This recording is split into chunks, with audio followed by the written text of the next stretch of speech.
Oi, gente. Na nossa última aula, nós estivemos examinando o artigo 201, não é? E paramos no parágrafo 11, tá? Esse parágrafo 11 do artigo 201 da Constituição Federal nos diz o seguinte, que os ganhos habituais do empregado a qualquer título serão incorporados ao salário para efeito de contribuição previdenciária e consequente repercussão em benefícios, nos casos e na forma da lei. Então, minha gente, é o seguinte, nós temos aqui, tá, aquela lógica de cálculo de benefício, que depois nós vamos voltar a ela em detalhes. Eu tenho um indivíduo que tem, né, o seu salário de contribuição. O que é o salário de contribuição? Regra geral é a remuneração de um segurado até o teto. Então, quem ganha, por exemplo, R$1.000, contribui com 8% sobre R$1.000. R$1.000 é o seu salário de contribuição, vai contribuir com 8%, ou seja, com R$80 para a Previdência Social, ok?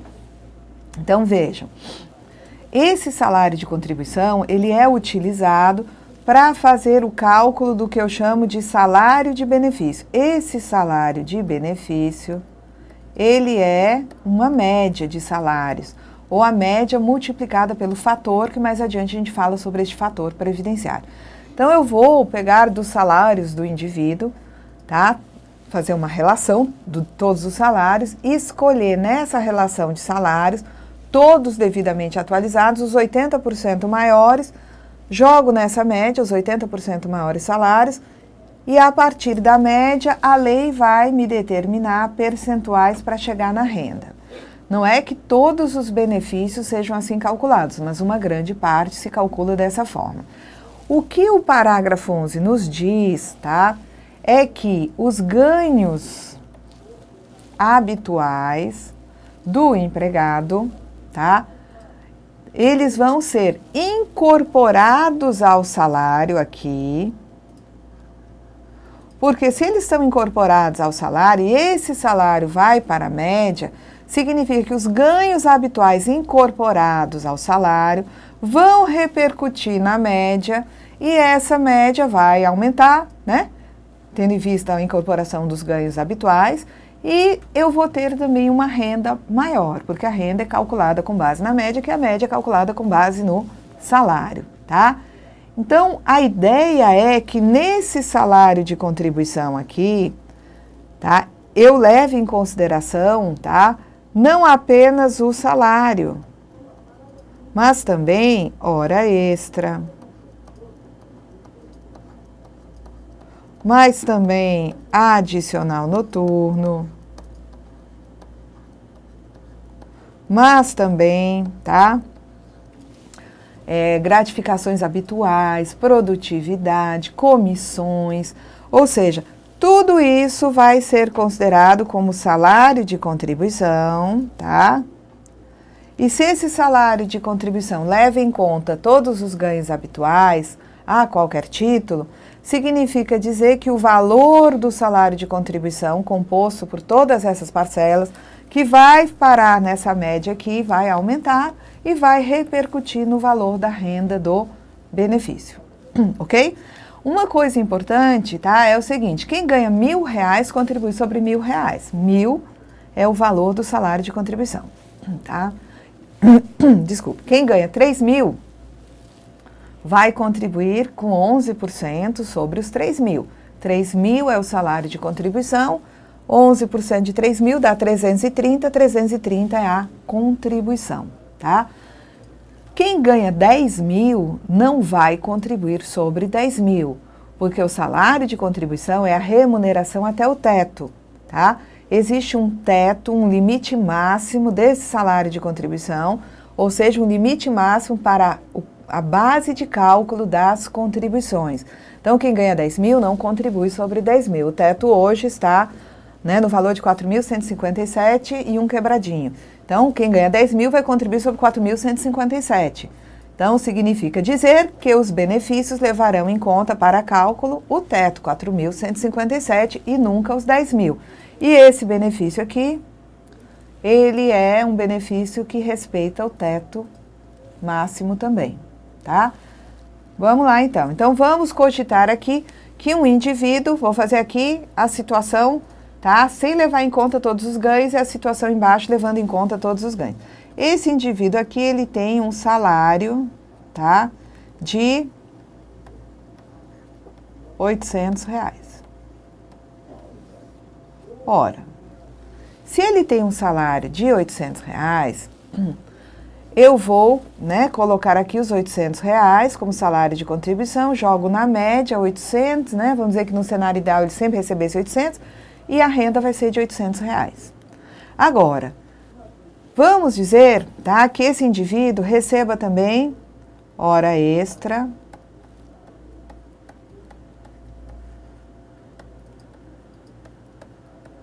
no valor de R$200. Adicional noturno no valor de R$150, tá? Ele tenha uma gratificação habitual, todo mês ele recebe essa gratificação, tá?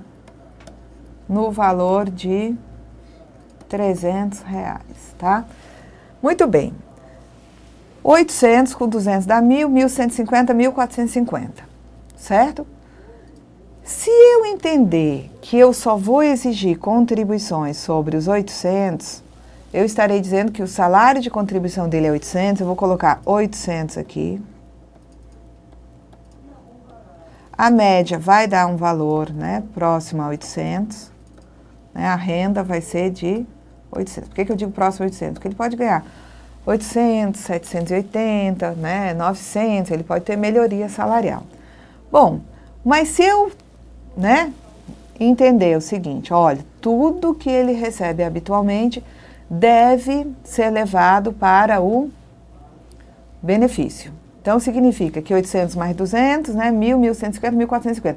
O total de ganho, somando isso aqui com isso, dá R$1.450. Ora, a Constituição me diz que tudo que ele ganha habitualmente deve ser incorporado ao salário para fins de contribuição e repercussão em benefício. Então, eu vou trazer para cá os 1.400, tudo vai gerar contribuição. A média vai dar, né, um valor maior e esse valor maior vai repercutir na renda. Isso aqui naqueles casos onde eu tenho, né, o percentual aplicado de 100%. Mas, inevitavelmente, sempre que eu considerar como salário de contribuição, né, salário mais outras gratificações, né, habituais, outras parcelas habitualmente recebidas a título de remuneração, é óbvio que se eu tenho o salário de contribuição como sendo a remuneração, o salário mais outros ganhos, né, remuneratórios, eu vou ter essa média aumentada, tá? E essa renda aumentada. Então, eu não posso fazer isso, levar em consideração só o salário, tá? Eu tenho que levar em consideração o salário, mas também a hora extra, o adicional noturno, para que tudo repercuta no cálculo do benefício, tá? Então, eu lembro de, em várias oportunidades, ter chegado em empresa, aí o trabalhador recebe uma gratificação e a gente orienta e diz, olha, é o seguinte, essa gratificação gera contribuição, se você não está recolhendo, tem que se lançar as contribuições incidentes aí sobre essa gratificação. Aí, né, acusam, mas vocês têm uma fome de arrecadação, querem cobrar contribuições sobre tudo. Não é assim. A verdade é que quando você, né, tem incidência de contribuição sobre o salário, mas também sobre a gratificação, significa dizer que esse total, salário mais gratificação, gerando contribuição, sendo salário de contribuição, vai repercutir no valor do benefício lá na frente. Muito bem. Bom, já no caso do 13º salário, o 13º ele é pago habitualmente todos os anos. Só que esse 13º gera contribuição, só que ele não integra o salário de contribuição para cálculo do SB. Significa dizer que todo mês, tá, de dezembro até o dia 20, vai ter que se recolher contribuições sobre o 13º. O trabalhador sofre desconto. Só que quando chegar aqui, se eu for colocar na minha média, tá, um salário de contribuição do mês de dezembro, tá? Eu vou verificar que em dezembro o indivíduo ganhou 2.000 de salário e também recebeu o 13º, né? A primeira parcela recebe antes, mas no final, né, ele recebe a segunda parcela, totalizando 2.000. Então, 13º 2.000, dezembro a remuneração 2.000. 2.000 aqui gera contribuição, tá? 2.000 aqui do 10º gera contribuição. Mas desses valores aqui, o único que eu vou considerar para vir para a média de salários de contribuição é esse aqui. Então, só é salário de contribuição para fins de cálculo do salário de benefício, a remuneração do mês de dezembro, do mês de novembro, né, as maiores, vem para a média. Agora, o 13º não vai vir para essa média, tá? Aí você vai dizer, mas lá dizia que todos os ganhos habituais, né?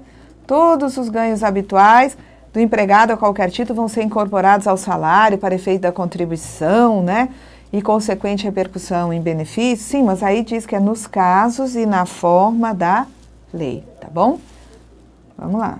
Então, o 13º gera contribuição, mas na hora que eu vou usar o salário de contribuição para calcular essa média, que eu chamo de salário de benefício, que depois vai dar origem à renda, eu não uso o 13º, não.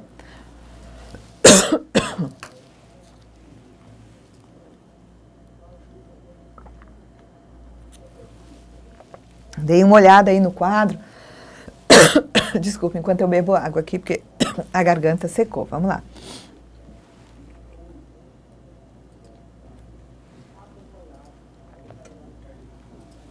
Vamos lá.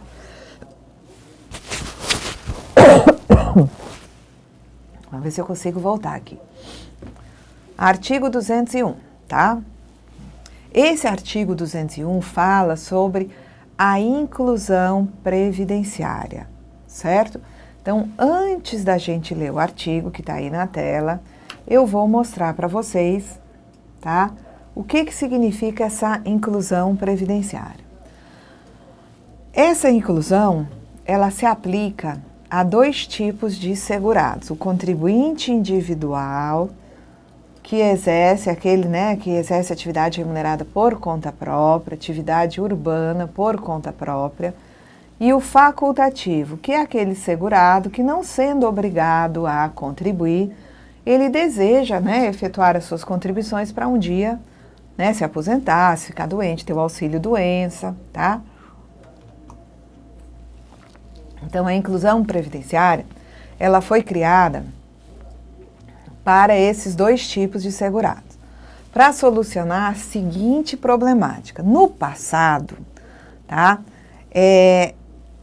a única possibilidade do indivíduo contribuir para a Previdência Social, tá, no caso sendo CI ou facultativo, era pagar 20% sobre seu salário de contribuição. Salário de contribuição varia entre um salário mínimo e o teto. Então, no passado, qualquer contribuinte individual, tivesse ele condição ou fosse uma pessoa de baixa renda, teria que contribuir com 20% sobre seu salário de contribuição. Qualquer facultativo, deixa eu só dar uma paradinha aqui. Qualquer facultativo, de baixa renda ou não, teria que pagar 20% sobre o salário de contribuição, sendo a menor contribuição possível 20% do salário mínimo. Essa contribuição aqui continua existindo. Um CI por conta própria que queira se aposentar por tempo de contribuição vai ter que pagar 20% sobre seu salário de contribuição. Um facultativo também. Mas se criou para esse grupo aqui uma possibilidade de pagar uma contribuição menor, de 11% sobre o salário mínimo ou de 5%. Mais à frente ainda se cria a possibilidade de uma contribuição de 5% sobre o salário mínimo, ok? Então, vamos cogitar aqui o seguinte. Vamos dizer que nós tivéssemos um indivíduo que trabalha como catador de lixo para reciclagem. Há alguns anos, se você resolvesse, né, investigar a condição previdenciária desse indivíduo, você ia chegar para ele e dizer o seguinte: ah, o senhor é inscrito na Previdência, o senhor paga a Previdência? Não, tá? Mas o senhor é um filiado, quem exerce atividade remunerada se filia automática e obrigatoriamente à Previdência Social. O senhor é filiado à Previdência, né? E aí ele ia perguntar, mas o que é essa filiação? Não, a filiação é um vínculo do senhor com a Previdência Social que lhe dá direito a benefícios, tá? Lhe dá direito a benefícios, mas tem algumas obrigações a cumprir. Ah, bom, então tem benefício, mas tem que cumprir obrigação, né?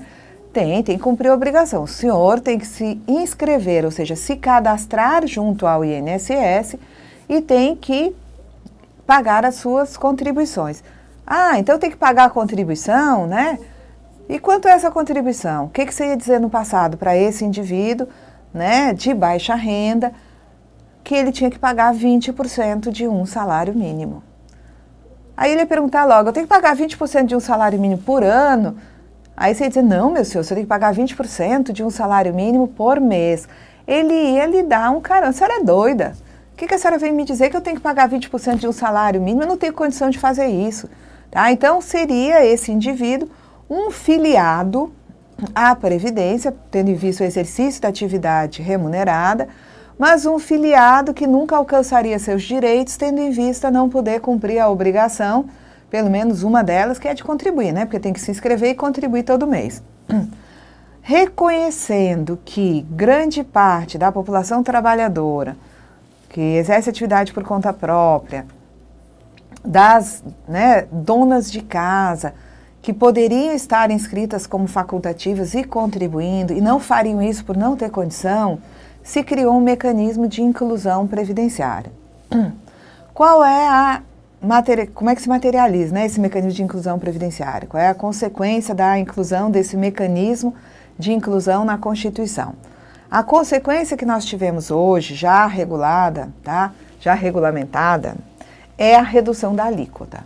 Então, em vez de pagar 20% sobre um salário mínimo, se traz uma mudança de modo que o CI por conta própria e o facultativo, não apenas a dona de casa, mas se estendeu isso aos facultativos em geral, um estudante, um estagiário, uma pessoa desempregada, tá? Vão poder contribuir com uma alíquota menor, com 11% sobre o salário mínimo. Assim fazendo, esses indivíduos terão direito a benefícios no valor de um salário mínimo, mas não terão direito à aposentadoria por tempo de contribuição. Como você é insistente, você vai de novo atrás daquele moço que trabalha com reciclagem de lixo e chega lá para ele, né, nesse segundo momento, diz assim: olha, moço, eu tenho uma novidade boa para o senhor. O senhor se lembra que eu disse para o senhor que o senhor era afiliado, porque exercia, né, a atividade remunerada, o senhor era afiliado obrigatório, tinha que se inscrever e pagar a contribuição? O senhor se lembra que o senhor ficou zangado comigo porque eu disse que o senhor tinha que pagar 20% sobre um salário mínimo? Pois agora, o senhor pode se cadastrar, que, né, se inscrever, que o senhor vai ter uma contribuição só de 11% sobre o salário mínimo. Então, a medida foi passar de 20 para 11 num primeiro momento, tá? Agora, ainda assim ficou complicado para alguns segmentos. Então, o que se faz mais adiante? O CI por conta própria e o facultativo, mas esse CI por conta própria, que seja especificamente um microempreendedor individual, que está previsto lá no artigo 18A da Lei Complementar 123, tá? A lei é de 2006, inicialmente não falava do microempreendedor, depois ela é alterada e passa a trazer essa figura, que é a do microempreendedor individual, que é um empresário individual de muito pequeno porte, tá? Com uma receita anual também definida na legislação, receita máxima por ano. E você então vai ter esse indivíduo em condições também de pagar uma contribuição, né? Antes era 11% para ele também, agora a contribuição para ele é de 5%. E dentre os facultativos de baixa renda que já vinham contribuindo com 11%, para a dona de casa de baixa renda, tá? Então, facultativo, dona de casa ou dono de casa, se determinou uma redução também da contribuição, que já tinha sido reduzida de 20% para 11%. Essa contribuição de 11% agora pode ser de 5% para a dona de casa que tem uma renda familiar mensal de até 2 salários mínimos e que esteja inscrita no cadastro de benefícios sociais do governo. Então, dono ou dona de casa de baixa renda vai pagar uma contribuição mensal de 5%, tá? Sobre um salário mínimo. Então, eu vou encontrar contribuintes individuais e facultativos pagando 20%, porque eles não são de baixa renda, eles podem pagar 20%, eles querem se aposentar por tempo de contribuição. Eu vou encontrar contribuintes individuais e facultativos, né, em geral, que se pressupõe de baixa renda, que não tem condição de pagar os 20%, que eles pagam 11% e vão abrir mão da aposentadoria por tempo de contribuição, mas vão ter os demais benefícios no valor de um salário mínimo. E encontro o microempreendedor individual e a dona de casa de baixa renda, tá, que vão estar contribuindo aí com 5%. Só que aqui vejam que para pagar 5%, eu vou ter que estar na condição aqui, né, ter que encontrar o indivíduo na condição de microempreendedor individual e a dona ou dono de casa vai ter que comprovar a renda familiar mensal para poder pagar nessa condição, tá bom? Bom, a inclusão previdenciária vocês também vão encontrar como sendo o plano simplificado de previdência social ou então como aquela situação onde o indivíduo faz opção pela exclusão do direito à aposentadoria por tempo de contribuição, tá?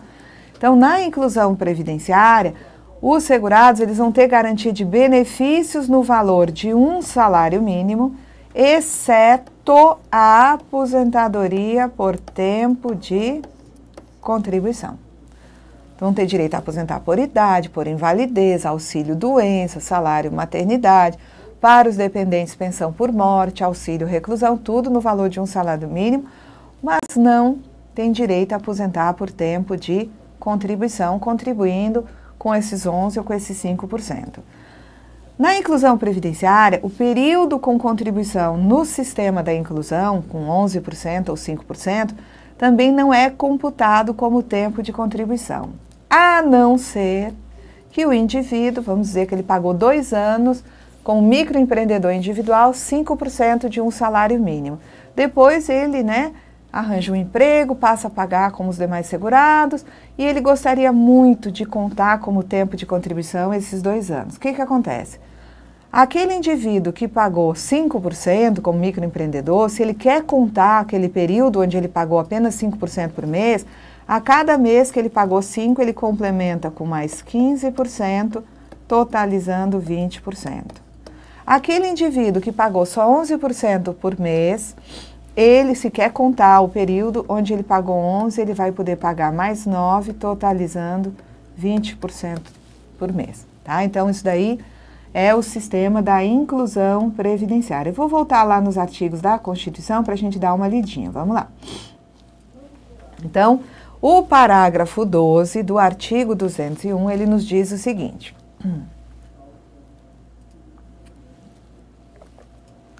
Que lei disporá sobre sistema especial de inclusão previdenciária para atender a trabalhadores de baixa renda e àqueles sem renda própria que se dediquem exclusivamente ao trabalho doméstico no âmbito de sua residência, desde que pertencentes a famílias de baixa renda, garantindo-lhe acesso, né, a benefícios no valor igual a um salário mínimo. O Sistema Especial de Inclusão Previdenciária, de que trata o parágrafo 12 desse artigo, terá alíquotas e carências inferiores às vigentes para os demais segurados do regime geral. Então, o que nós vimos? Que onde a opção inicial era somente pagar 20%, passou a ter a possibilidade de pagar 11% e depois 5%. As alíquotas reduziram. Essa carência reduzida, inferior, né, aquela carência que se exige dos demais, ainda não foi regulamentada, tá certo? Então, vamos lá. Passar todos esses slides, tá? Bom, na sequência, nós vamos examinar na próxima aula a Lei 8.213 de 91, tá? Ela é uma lei do dia 24 de julho de 91, publicada no Diário Oficial do dia 25 de julho de 91. É a chamada Lei Orgânica da Previdência Social, ou Plano de Benefícios da Previdência Social. Ela regulamenta exatamente esse artigo 201 da Constituição Federal.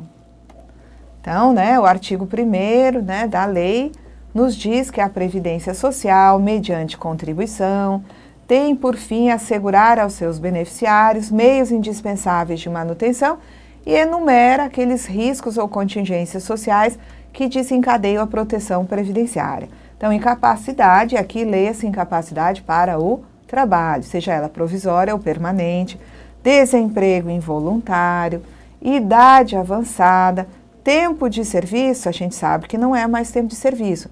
A Constituição foi alterada pela Emenda 20 e o que desencadeia direito ao benefício é tempo de contribuição, encargos familiares e prisão ou morte daqueles de quem dependiam economicamente. Então, aqui, mais uma vez, nós temos que a Previdência é contributiva, os protegidos são os beneficiários, divididos em segurados e seus dependentes. A Previdência Social assegura aos seus beneficiários meios indispensáveis de manutenção quando se materializem esses motivos aí, tá? Vamos lá. O regulamento da Previdência Social, ele regulamenta a Lei 8.203, que por sua vez regulamenta o artigo 201 da Constituição. Tá? Então, esse regulamento, ele repete no seu artigo 5º a redação que nós encontramos lá no caput do artigo 201 da Constituição Federal, tá? Então, diz que a Previdência é organizada sob a forma de regime geral, ela é contributiva, a filiação é obrigatória, exerceu atividade remunerada, filiou a Previdência e observará critérios que preservem o equilíbrio financeiro e atuarial.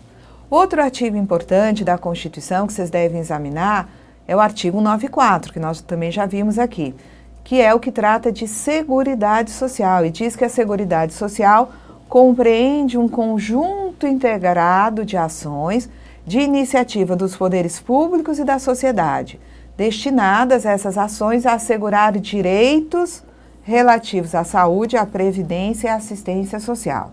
E esse artigo 194, ele traz vários objetivos, diz que compete ao poder público, nos termos da lei, organizar a Seguridade Social com base nos seguintes objetivos.